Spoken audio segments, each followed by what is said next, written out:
Welcome back to Stag Figure Reviews. This video will be covering my 7th all-time favorite action figure. This video is part of a series counting down to my big reveal for my number 1 favorite action figure.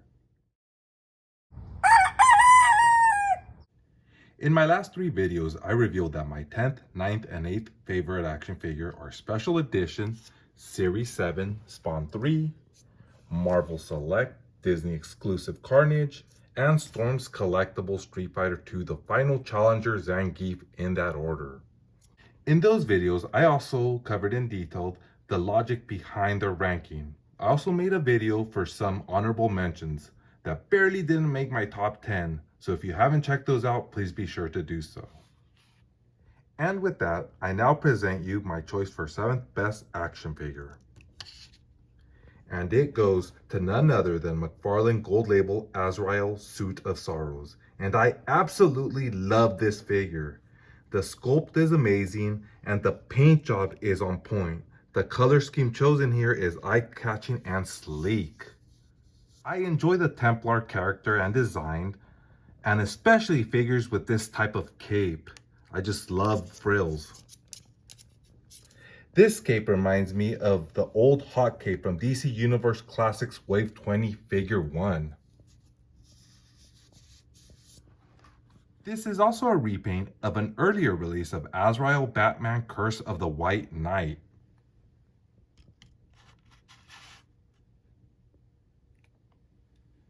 This figure stands at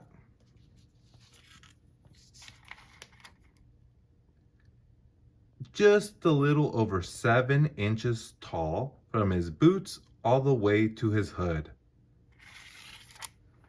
He has unique head articulation. His hood is able to move, and his head inside the hood is able to also move independently. I'm going to try not to move it so that I don't get them out of scene, because it can be kind of hard to get it in place just right. His arms can go down and up, although they are slightly restricted by this shoulder armor piece. He also features a bicep swivel, single jointed elbows, and a ball joint that connects his wrist to his arm. He has great ab crunch, and this is due to the ball joint in his diaphragm and the one in his waist.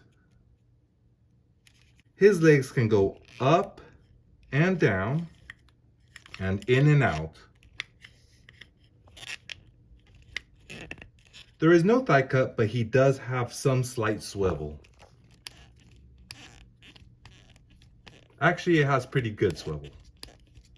He has double jointed knees and the ball joint in his boot that gives him great foot articulation and a toe hinge. For this figure, I still had the box accessible.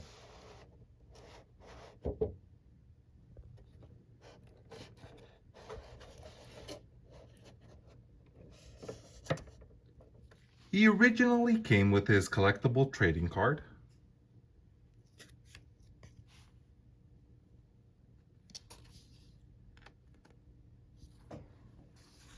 a base, and his famous Sword of Sin with a fire effect that wraps around the actual blade.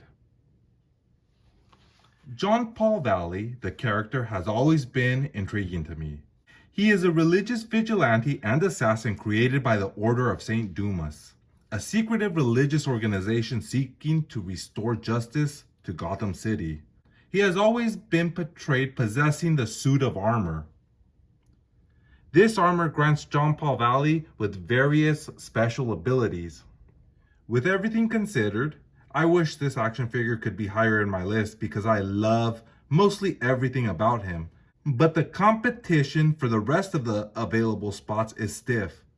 I do wish he had softer plastic, especially in this shoulder armor. That way it wouldn't hinder any of his articulation. But he is still my solid number 7 favorite action figure. In the next video, I will present you with my number 6 in my list, If you enjoyed this video, please remember to like, share, and subscribe.